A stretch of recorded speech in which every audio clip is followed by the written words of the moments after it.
3 dias inteiros imóveis, o corpo colado ao chão como se fosse parte da paisagem. O traje de camuflagem, encharcado de suor, exala um cheiro azedo de vegetação apodrecendo. Uma carrapato se enterra na pele logo atrás da orelha esquerda e você não consegue se mexer para arrancá-lo.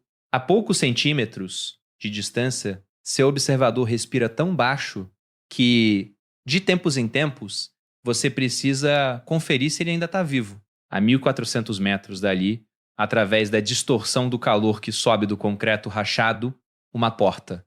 Em algum momento das próximas 48 horas, um homem vai atravessá-la. Não há como saber o instante exato, nem a hora, nem sequer o dia. Só uma certeza.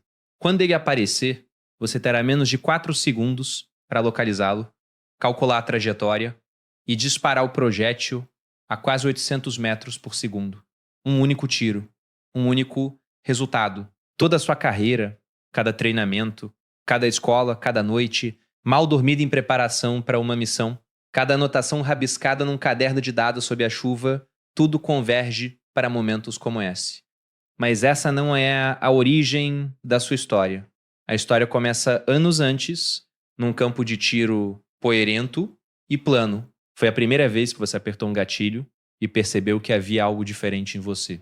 Algo que ia além do simples treinamento. Todo fuzileiro naval aprende a atirar.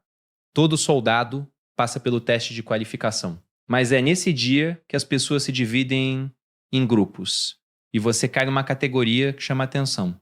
Com um M16A4 nas mãos, você mira alvos entre 200 e 500 metros. O vento sopra entre 13 e 19 km por hora, vindo da direita. O sol bate no seu rosto. Você ajusta a mira sem nem pensar. Não sabe explicar por quê. Talvez seja a forma como processa as informações, a bandeira tremulando na torre, o calor tremeluzindo no chão, a miragem dançando no ar. Tudo isso se traduz em movimentos precisos dos dedos, na respiração controlada, no aperto suave do gatilho. Você não apenas atinge o nível de atirador de elite, sua pontuação é tão impecável que o instrutor do campo se aproxima, examina o alvo e depois olha para você em silêncio. Ele anota algo na prancheta. Naquele momento, você não faz ideia do que aquilo significa, mas seu nome acabou de entrar numa lista. Uma lista curta. A maioria dos recrutas nunca ouve falar dela. Você acerta 240 de 250 tiros. A média gira em torno de 210. O número não parece grande coisa naquele instante. Mas, 6 meses depois, um sargento vai chamá-lo de lado no pátio da companhia e fazer uma pergunta que mudará o rumo de toda a sua carreira militar. Se já pensou em fazer o curso de sniper, você é apenas um fuzileiro de infantaria. Já serviu por 14 meses, já esteve em uma missão onde a temperatura chegava a 54 graus e a areia se infiltrava em cada fresta do equipamento. Você é cabo, ganha pouco mais de $2.000 por mês e agora carrega um M27, o fuzil automático da infantaria. Seu pelotão sabe que você atira bem. Ganhou todas as competições de tiro que o batalhão promoveu. Durante um exercício de tiro real no deserto da Califórnia, acertou uma silhueta de aço a 760 metros usando apenas miras de ferro. Enquanto seu sargento observava pelo telescópio e murmurou algo que não deveria ter ouvido. Numa tarde de quinta-feira, o sargento do pelotão de snipers se aproxima. É um suboficial com um histórico de missões que parece um atlas geográfico. Afeganistão 3 vezes, Iraque 2, África 1. Ele olha para você com uma expressão que vai além da avaliação técnica. Não está medindo apenas sua habilidade com armas. Procura paciência, a capacidade de ficar imóvel por horas sem perder o foco. Inteligência, mas não aquela das salas de aula, uma inteligência predatória, do tipo que lê uma paisagem como um enxadrista lê um tabuleiro. Ele entrega um papel. O período de ambientação começa em 3 semanas. Apareça preparado para sofrer. A ambientação para snipers é uma peneira. O objetivo é Quebrar você antes que o Corpo de Fuzileiros desperdice uma vaga no curso oficial. No primeiro dia, 35 fuzileiros se apresentam. Em 2 semanas, apenas 11 sobram. A taxa de desistência gira em torno de 60%. A rotina começa às 4 da manhã, com uma corrida de 13 quilômetros, usando botas e uniforme de campanha, carregando uma mochila de 20 quilos. 4 desiste antes dos 10 quilômetros. Mas as corridas nem são a parte mais difícil. O verdadeiro desafio é a infiltração. Eles levam você para um campo aberto. Sua missão é se aproximar a menos de 180 metros de 2 instrutores treinados que usam binóculos e telescópios para vasculhar a área. Você precisa montar uma posição de tiro, disparar um cartucho de festim e permanecer invisível.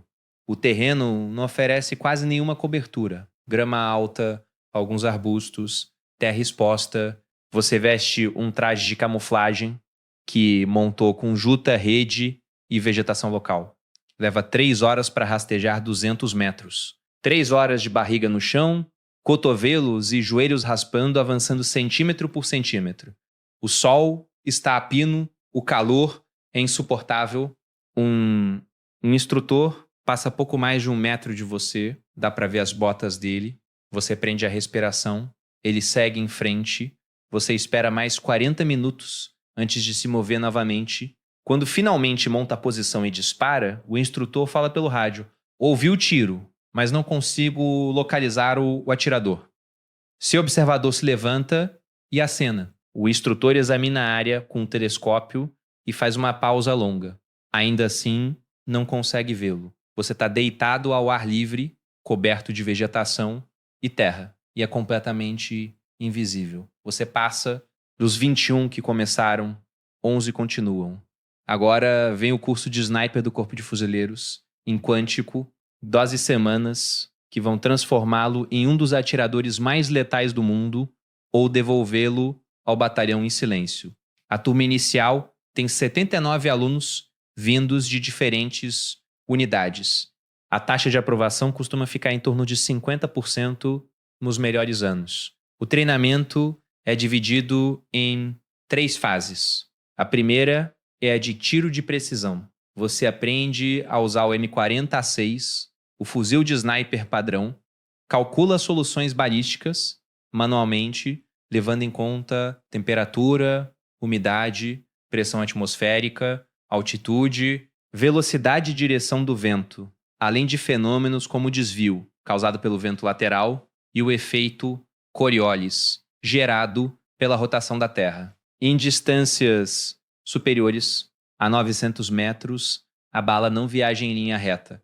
Ela descreve uma trajetória curva influenciada por forças que a maioria das pessoas nem imagina que existam. Você também aprende a estimar distâncias. Qual é a distância daquele veículo e daquela figura humana? Nada de telêmetros a laser. Apenas seus olhos e uma fórmula matemática baseada nas marcações da mira telescópica. O evo máximo permitido é de 10%. Acima disso, você é reprovado. A segunda fase é a de infiltração. É aqui que a maioria dos alunos é eliminada. Você precisa realizar 10 infiltrações avaliadas e passar em pelo menos 7. Cada uma coloca você contra observadores treinados que sabem que você está chegando. Sua missão é atravessar terreno aberto, montar uma posição de tiro, disparar e desaparecer. Se for detectado, recebe nota 0. Cerrar o alvo ou o momento certo do disparo, também. Não há meio termo. A terceira fase é o planejamento de missões. Você aprende a operar atrás das linhas inimigas por dias sem reabastecimento. Como construir esconderijos. Como desenhar, de memória, cartas de alcance panorâmicas de vales inteiros. Como usar rádios e procedimentos de comunicação. Moving vehicles, paraquedistas em queda livre, alvos ocultos atrás de vidro blindado ou paredes de concreto. Cada disparo é filmado em câmeras de alta velocidade, analisado quadro a quadro por instrutores que apontam desvios de milímetros no seu ponto de impacto. Você aprende a compensar não apenas o vento, mas a curvatura da Terra, a densidade do ar em diferentes altitudes, a rotação do planeta, o chamado efeito Coriolis, que faz uma bala desviar lateralmente em distâncias extremas. A 2.000 metros, um erro de cálculo de 0,1 grau no ângulo do cano significa a diferença entre um acerto no peito e um tiro na perna. Seu trabalho agora não é mais apenas eliminar alvos. É coletar inteligência. Você passa semanas em uma posição de observação, registrando padrões, horários de patrulha, rotas de suprimentos, hierarquias dentro de um grupo inimigo. Anota cada detalhe em um caderno à prova d'água, usando códigos que só você e seu spotter entendem. Às vezes, sua missão é não atirar, apenas observar, relatar e esperar que alguém acima na cadeia de comando decida se aquele homem merece morrer. Você não questiona. Escuta, as regras de engajamento mudam a cada operação. Em uma, você tem autorização para disparar contra qualquer indivíduo armado dentro de uma zona de exclusão. Em outra, só pode atirar se o alvo estiver prestes a detonar um colete explosivo ou dar ordem para um ataque. Você memoriza rostos, vozes, gestos. Aprende a distinguir um comandante de um soldado raso pela maneira como segura um rádio ou como caminha na frente de um grupo. Seu spotter não é mais apenas um parceiro, é seus olhos, seus ouvidos, sua consciência. Vocês desenvolvem uma linguagem própria, feita de toques no ombro, movimentos mínimos dos dedos, olhares que dispensam palavras. Um piscar de olhos pode significar confirma o alvo. Um leve pressionar do cotovelo pode ser espera, tem movimento atrás dele. As missões não têm hora para começar nem para terminar. Você pode ser acordado às 00:03, receber coordenadas num papel queimado após a leitura e estar em um helicóptero em 20 minutos. O voo é silencioso, sem luzes, com o piloto usando óculos de visão noturna. Ao descer, você não sabe se pisará em território amigo ou inimigo. Às vezes, a única confirmação de que está no lugar certo é um farol infravermelho piscando 3 vezes no escuro. Outras vezes, é o cheiro de fumaça de fogueiras ou o som de vozes em um idioma que você não entende. Você aprende a dormir em qualquer lugar, em buracos cavados na terra, em telhados de zinco sob o sol do meio-dia, em veículos em movimento com o motor ligado para disfarçar o ronco. Seu corpo se adapta. Você não sente mais fome, apenas come quando há comida disponível. Não sente sede, apenas bebe quando encontra água. O sono vira um luxo calculado. 20 minutos aqui, 40 ali, sempre com o olho aberto. Seu relógio biológico se ajusta ao ciclo das operações, não ao sol. Você pode passar 3 dias sem dormir e ainda assim executar uma missão com precisão cirúrgica. As armas que você usa agora não são apenas ferramentas, são extensões do seu corpo. O rifle é personalizado, coronha ajustada ao seu ombro, gatilho regulado para 1,5 kg de pressão, cano flutuante para eliminar vibrações. Você conhece cada peça, cada parafuso, cada ponto de desgaste. Sabe quando uma mola está prestes a falhar antes mesmo de ela quebrar. Seu spotter carrega um fuzil de precisão secundário, um binóculo com telêmetro a laser e um tablet criptografado, que exibe mapas em tempo real. Vocês são uma unidade autossuficiente. Podem operar por semanas, sem reabastecimento, carregando apenas o essencial: munição, água, barras de proteína, um kit médico básico e um dispositivo de comunicação que cabe na palma da mão. As consequências dos seus atos não são abstratas. Você vê o impacto. Um dia, é um comandante inimigo que cai 1.500 metros, seu corpo se contorcendo no chão, enquanto seus homens correm em pânico. No dia seguinte, é um civil que se aproxima de mais de um posto de controle e é confundido com uma ameaça. Você não puxa o gatilho, mas assiste a cena pelo visor, sabendo que se tivesse sido um segundo mais rápido, teria evitado a morte. Esses momentos ficam com você. Não há terapia, não há debriefing informal.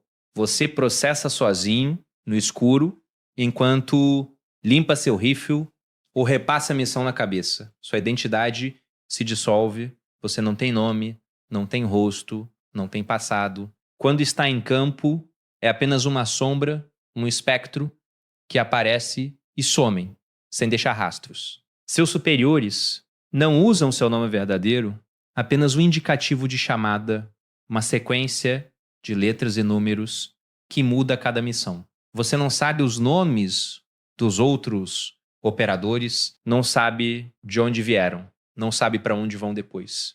A confiança é construída em silêncio, em gestos, em olhares que dizem eu te cubro sem precisar de palavras.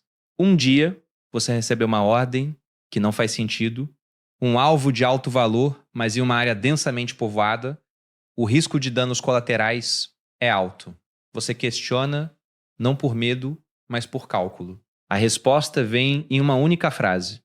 Autorização confirmada. Engaja. Você obedece. O tiro é perfeito, o alvo cai. Mas, ao se retirar, você ouve gritos, vê crianças correndo. Não há tempo para pensar, apenas para se mover. Mais tarde, em um local seguro, você recebe um relatório: missão cumprida, sem baixas amigas. Alvo neutralizado. Não há menção aos civis. Não há perguntas. Você guarda o peso daquilo no peito, como a pedra que nunca será removida. Com o tempo, você se torna um instrutor. Não em uma escola, não em um campo de treinamento. Mas no campo, você ensina os novos a sobreviver ao tédio, a dominar o medo, a aceitar que algumas missões não terão reconhecimento. Ensina-os a lidar com a solidão, porque no fim das contas, mesmo ao lado de um spot, você está sempre sozinho. Ensina-os a viver com as decisões que tomam, porque ninguém mais vai assumir a responsabilidade por elas. Um dia, você acorda e percebe que não se lembra da última vez em que dormiu em uma cama de verdade. Não se lembra do rosto da sua família. Não se lembra de como é sentir o cheiro de grama molhada ou ouvir o som da chuva sem pensar em lama e trincheiras. Você olha para suas mãos e vê cicatrizes, calos, marcas que não estavam ali antes. Olha por espelho e não reconhece o homem que olha de volta. Mas sabe que, se precisarem de você, estará lá. Porque é isso que você faz, é isso que você é. Você treina para atirar de telhados, de veículos em movimento, a 60 km por hora, de embarcações de infiltração subaquática se aproximando de uma praia sob o manto da noite. Domina o arrombamento com explosivos, mergulho de combate, queda livre militar, saltos de paraquedas a 9.000 metros de altitude com oxigênio suplementar e abertura do velame 900. Suas missões são sigilosas. Os países onde opera são sigilosos. Os alvos que elimina são sigilosos. Não pode contar à sua família para onde vai. Não pode dizer quando voltará. Muitas vezes nem sequer pode avisar que partiu. Seu salário inclui adicionais por risco, periculosidade, demolição e fogo hostil, somados ao soldo base. Um operador sênior das forças especiais pode receber entre 8 e 12 mil dólares por mês, dependendo do status de pagamento. Mas você não veio por dinheiro. Ninguém sobrevive à seleção por um contra-cheque. Você é operador há 6 anos. Já executou missões em 4 continentes. Já operou em selvas tão densas que a copa das árvores bloqueava comunicações por satélite. Já pousou em montanhas cobertas de neve, a 4.000 metros de altitude, e passou 72 horas esperando por uma única janela de oportunidade. Já disparou tiros que nunca aparecerão em nenhum registro, nenhuma citação, nenhuma reportagem. A lista de alvos que eliminou está guardada em um cofre dentro de um prédio cujo nome você não pode revelar, em uma cidade que jamais confirmará existir. Seus filhos reconhecem seu rosto, mas às vezes hesitam antes de correr até você. O tempo que passou longe fez com que algo na memória deles precisasse de um segundo para se ajustar. Essa pausa o dilacera toda vez. Você é líder de assalto de uma equipe de operações especiais. Planeja cada operação do início ao fim. Infiltração, execução, exfiltração, contingências. Cada variável calculada, cada cenário antecipado, apresenta o plano a um oficial que, com um único aceno, diz execute. Essa palavra carrega o peso de meses de coleta, de inteligência, negociações diplomáticas e revisões jurídicas. Tudo comprimido em 3 sílabas. Você leva sua equipe para a escuridão, os anos passam, você deixa de ser operador para se tornar instrutor, agora fica atrás da nova geração de atiradores de elite, deitados na terra de um estande de tiro, apertando os olhos através das lunetas em alvos que ainda não têm habilidade para acertar, anda entre eles em silêncio. Vê cada erro antes mesmo que o cometam. O cotovelo alto demais, a respiração rasa, o dedo no gatilho enrolado, além da primeira falange. Corrige-os com calma, não com raiva, mas com paciência. Porque alguém já fez o mesmo por você, naquele mesmo stand, e você ainda lembra do tom de voz dele, firme, preciso, despido, de qualquer coisa que não fosse a informação necessária para se tornar letal. Ensina-lhes coisas que não estão em nenhum manual, como controlar a frequência cardíaca com respiração diafragmática nos segundos antes do disparo, como ler uma mudança de vento observando uma coluna de poeira a 400 metros de distância, como se fundir ao terreno de tal forma que um homem com binóculos, a menos de 1 metro de você, olhe diretamente para sua posição e veja apenas terra. Transmite tudo o que aprendeu em 15 anos, caçando seres humanos em lugares que o mundo jamais conhecerá. E então, um dia, você os manda embora. Os vê embarcar em aeronaves, no meio da noite, carregando fuzes e mochilas. E sabe, com uma certeza silenciosa, que foram treinados por alguém que garantiu que estivessem prontos. Fica no pátio até o avião decolar e as luzes vermelhas desaparecerem na escuridão. Depois, viras e volta para dentro, porque amanhã haverá outra turma, outra geração de homens que precisam aprender que a arma mais perigosa de um atirador de elite nunca foi o fuzil. Foi sempre a disciplina de esperar, de observar, de respirar, de escolher o momento com precisão absoluta e depois de viver com as consequências desse momento pelo resto da vida. É isso que separa um atirador de um franco-atirador e um franco-atirador de um operador de elite. Não é o tiro, é o silêncio antes dele e o silêncio depois.